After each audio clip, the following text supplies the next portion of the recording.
الذي له ما في السماوات وما في الأرض وله الحمد في الآخرة وهو الحكيم الخبير يعلم ما يلج في الأرض وما يخرج منها وما ينزل من السماء وما يعرج فيها وهو الرحيم الغفور والصلاة والسلام الأتمان الأكملان على سيدنا محمد الذي أرسله الله رحمة للعالمين وعلى آله وصحبه ومن سار على هديه واقتفى أثره إلى يوم الدين أما بعد يقول الحبيب المصطفى صلى الله عليه وسلم لا تحقرن من المعروف شيئا ولو أن تلقى أخاك بوجه طلق. Notre bien-aimé messager Mohammed sallallahu alayhi wa sallam nous a dit ne sous-estimez aucune bonne action. La tahqiranna min al-ma'ruf shay'an. Pas même celle qui consiste à accueillir ton prochain, ton frère ou ta sœur avec un visage souriant. Notre bien-aimé Mohammed sallallahu alayhi wa sallam nous enseigne à travers ce hadith qu'il ne faut jamais négliger une bonne action. Une bonne action, c'est une bonne action qui sera inscrite et que on pourra observer le jour de la résurrection. Le prophète sallallahu alayhi wa sallam nous a cité dans un autre hadith une action qui est beaucoup négligée par tant de personnes et tant de monde. Pourtant, cette action-là a valu à une femme le paradis. Cette action, c'est le bon comportement. Alors je vais vous citer ce hadith. Le prophète sallallahu alayhi wa sallam, des gens sont venus le voir. Alors, ils l'ont informé d'une femme. Cette femme, elle fait beaucoup d'actions. Elle fait des prières surrogatoires, des prières obligatoires. Elle fait l'aumône et elle jeûne. Wa tasum. Tasum al-nahar wa taqum al-layl.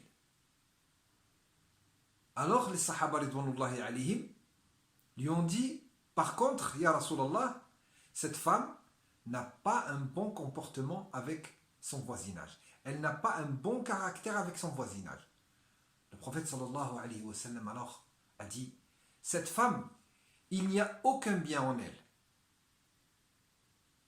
La khayra fiha. Il n'y a pas de khayr en elle. Il n'y a pas de bien en elle. Alors que nous savons bien, nous avons entendu les sahaba dire qu'elle faisait des prières surrogatoires, elle jeûnait et elle faisait des aumônes. Mais le prophète sallallahu alayhi wa sallam dit il n'y a aucun bien en elle. Subhanallah. Le prophète sallallahu alayhi wa sallam a résumé le bien en elle du fait qu'elle avait le bien et le mal en se basant simplement et en prenant comme mesure le bon comportement et le bon caractère. Subhanallah al-azim. Des actions méritoires le jour de la résurrection. Mais si le comportement n'est pas là, si le caractère n'est pas là, alors ces actions sont vaines auprès d'Allah subhanahu wa ta'ala. Le prophète, imaginez-vous, il dit aux sahaba ridwanullahi alayhim, cette femme, il n'y a aucun bien en elle, elle fait partie des gens de l'enfer. Hiya fin nar. Dans un autre hadith, le prophète sallallahu alayhi wa sallam est questionné sur une autre femme. Mais cette fois, les sahaba ridwanullahi alayhim disent que cette femme ne fait pas beaucoup d'actions méritoires. Elle ne fait pas beaucoup de prières. Elle fait simplement les prières obligatoires. Le prophète sallallahu alayhi wa sallam a dit, ils lui ont dit, sallallahu alayhi wa sallam, que cette femme ne fait que des prières obligatoires. Al-maktuba, as-salatu maktuba. Et de temps à autre, elle fait des aumônes. Elle fait des petites aumônes. Pas comme la première femme dont on en parlait. Mais les sahaba ont dit, par contre, ya Rasulallah, cette femme a un bon caractère. Et les gens, les voisinages témoignent comme quoi elle a un bon caractère et elle est bien avec son voisinage. Le prophète sallallahu alayhi wa sallam dit, elle fait partie des gens du paradis. Wallahi, mes frères et sœurs, on néglige beaucoup le comportement. On fait beaucoup d'actions. On fait beaucoup d'actions méritoires.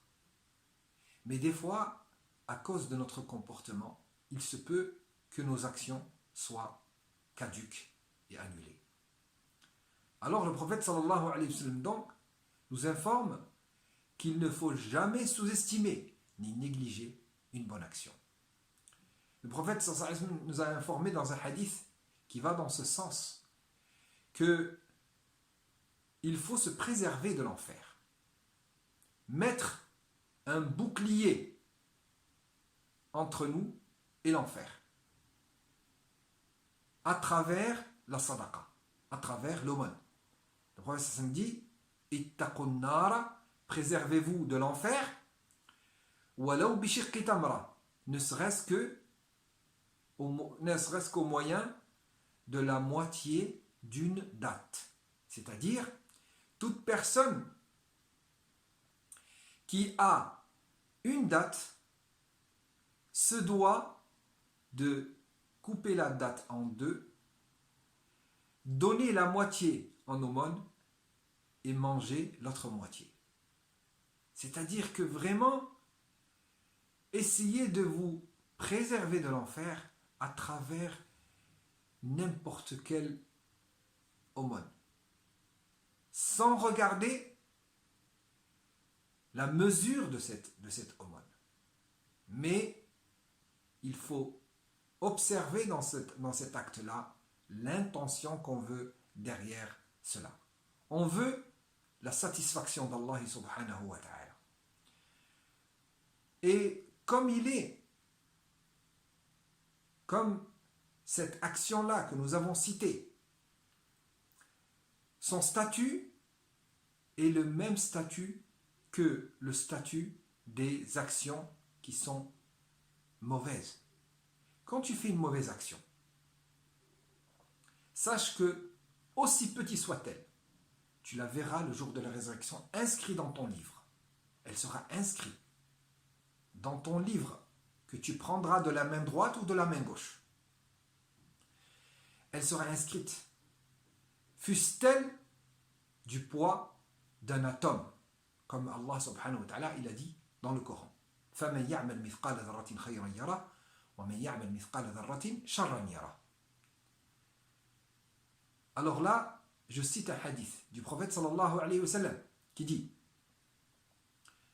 combien de personnes disent des paroles sans prêter attention à cette parole, en sous-estimant cette parole. Cette parole les fait descendre dans l'enfer la distance qui est parcourue en 70 ans. Imaginez-vous une personne qui dit une mauvaise parole, une parole que Dieu ne satisfait pas, que Dieu n'aime pas, que Dieu ne nous a pas permis de dire. On l'a dit de notre langue. Alors, Allah subhanahu wa ta'ala fait descendre cette personne-là à cause de cette parole-là, alors qu'il l'a sous-estimée. Il ne lui prête aucune attention. Il ne sait pas qu'elle va le faire courir un danger. Cette parole-là qui est petite, insignifiante, le fait descendre dans les profondeurs de l'enfer. Une distance qui est parcourue en 70 ans. Imaginez-vous la vie d'un être humain dans les profondeurs de l'enfer, à cause d'une petite parole qui est négligée. On ne doit négliger aucune parole, mes frères et sœurs, qu'elle soit bonne ou mauvaise. Il se peut qu'une petite parole soit la cause de ton secours et de ton sauvetage de l'enfer le jour de la résurrection. Il se peut qu'une petite action, toute petite action que tu as négligée. Et il se peut aussi qu'une petite action, mauvaise action, soit un danger pour toi le jour de la résurrection. Ne négligeons aucune action, mes frères et sœurs, bonne ou mauvaise. Le prophète sallallahu alayhi wa sallam nous a cité un hadith, et vous connaissez tous, cette femme qui était prostituée, qui se prostituait. Alors que la prostitution, c'est quelque chose d'interdit.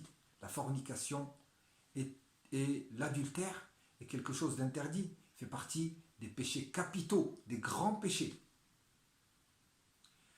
Alors, le prophète sallallahu alayhi wa sallam nous cite cette histoire. Il nous dit une femme prostituée qui marchait. À un moment, elle arrive devant un puits.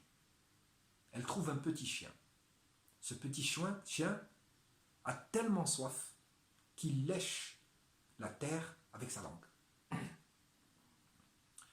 Alors,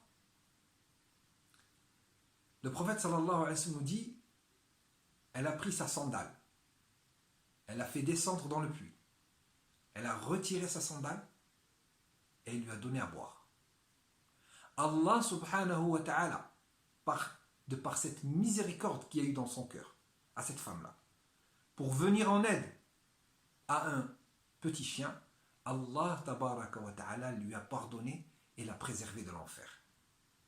Allah lui a pardonné, subhanahu wa ta'ala, imaginez-vous, il lui a pardonné un péché capital à cause d'une action qui aujourd'hui, à nos yeux, serait insignifiante. Le fait de donner à boire à un chien ou à un chat. Une autre femme est rentrée en enfer à cause du fait qu'elle n'a pas laissé son chat sortir de son foyer pour aller manger.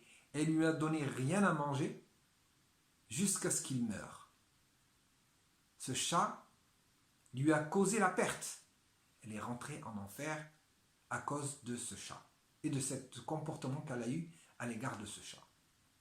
Quand il n'y a pas de miséricorde dans la poitrine d'une personne, Allah subhanahu wa ta'ala n'est pas miséricordieux à l'égard de cette personne-là. Allah est miséricordieux à l'égard des gens qui sont miséricordieux. Innama yarhamullahu min ibadihi ar-ruhama'u. Mes frères et sœurs, ayyuha al-ikhwatul kiram, Allah subhanahu wa ta'ala karim, azim. رب سبحانه وتعالى لا يريد أن يعذب العباد فالله سبحانه وتعالى فتح لنا باب الأعمال سواء كانت الأعمال باليد أو بالفم أو بالتفكر أو بالاعتقاد كل ذلك عمل صالح لا نحتقر منه شيئا صغيرا كان أو كبيرا رجل دخل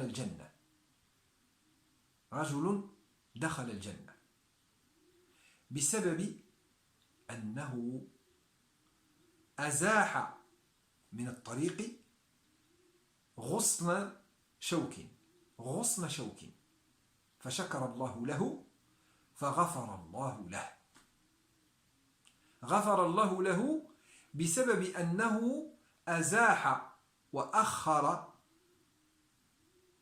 غصن شوك واحد الغصن اللي فيه الشوك عن الطريق شكر الله له فغفر الله له. أيها الإخوة الكرام، شوف هذا الفضل الكبير. تجد في طريقك واحد الأذى قد يتسبب في مشاكل للمارة أو للسيارات فتزيحه عن الطريق وأنت تريد رضاء الله سبحانه وتعالى، فقد يكون هذا سببا في نجاتك يوم القيامة وفي غفران ذنوبك بفضل الله جل في علاه. ونحن في هذا الشهر العظيم، في هذا الشهر الفضيل، الأعمال مضاعفة أيها الإخوة، كما يقول العلماء فإن الأعمال تتضاعف في مواسم الخير وفي مواسم النفحات وفي مواسم الأشهر الحرم، وكذلك في هذا الشهر الفضيل، لأن أبواب الجنة مفتوحة وأبواب النار مسكرة. Donc mes frères et sœurs, ne négligeons aucune action. faire des aumônes, offrir le repas de la rupture aux gens, que ce soit des musulmans ou des non-musulmans, que ce soit des êtres humains ou des animaux. Toute âme à qui tu donnes une aumône sera pour toi une sadaqa, incha'Allah ta'ala. Si tu ne peux pas, dis au moins une bonne parole. فَإِن لَمْ تَجِدْ فَبِكَلِمَةٍ طَيِّبَةٍ. Une bonne parole, c'est une sadaqa. Et Allah subhanahu wa ta'ala te l'inscrira dans tes bonnes actions le jour de la résurrection. Tu trouveras cette action devant toi et tu verras qu'Allah subhanahu wa ta'ala ne la négligera pas. Inna Allah la yadhlimu mithqala dharra wa in taku hasanatan yudha'ifha wa yu'ti min ladunhu ajran 'azima. Ayyuha al-ikhwatu al-kiram, mes chers frères et sœurs, dans ce mois béni, le mois du Ramadan, dans lequel nous avons dépassé la première décade, nous sommes dans la deuxième décade déjà. Nous devons, mes frères et sœurs, profiter de ce moment qui est un moment magnifique, dans lequel notre esprit, mes frères et sœurs, se réconcilie avec notre corps. Une réconciliation. Oui, une réconciliation, mes frères et sœurs. On se réconcilie avec la prière, avec le jeûne, avec Allah subhanahu wa ta'ala. On pardonne, on demande pardon à nos péchés. On essaye d'apprendre la patience, l'endurance, d'apprendre à être généreux à l'égard des plus nécessiteux, à travers la fidia par exemple, et à travers aussi la zakat al-fitr à la fin du mois. Tout cela nous apprend la générosité, elle nous apprend le partage, cela nous apprend les bonnes actions, ne pas négliger les actions. Et aussi ça nous apprend à nous entraîner, incha'Allah tabaraka wa ta'ala, pour être meilleur dans un futur, incha'Allah ta'ala. As'alullah ta'ala أن ينفعني وإياكم بهذه الكلمات وأن يجعلها في ميزان حسناتنا يوم القيامة. اللهم اغفر لنا ذنوبنا وكفر عنا سيئاتنا وتوفنا مع الأبرار. اللهم إنا نعوذ بك من زوال نعمتك وتحول عافيتك وجميع سخطك وفجاءة نقمتك. اللهم إنا نعوذ بك من زوال نعمتك وتحول عافيتك وفجاءة نقمتك وجميع سخطك. اللهم إنا نعوذ بك من البرص والجنون والجذام ومن سيء الأسقام. اللهم اشف مرضانا ومرضى المسلمين وارحم موتانا وموتى المسلمين. اللهم طهر قلوبنا من النفاق وأعمالنا من الرياء وألسنتنا من الكذب برحمتك يا أرحم الراحمين يا رب العالمين. اللهم اغفر لآبائنا وأمهاتنا، اللهم ارحمهما كما ربونا صغارا. اللهم اغفر للمسلمين والمسلمات، المؤمنين والمؤمنات، الأحياء منهم والأموات، إنك سميع قريب مجيب الدعوات. وصلى الله وسلم وبارك على حبيبنا محمد وعلى آله وصحبه وسلم تسليما كثيرا. سبحان ربك رب العزة عما يصفون وسلام على المرسلين والحمد لله رب العالمين. رمضان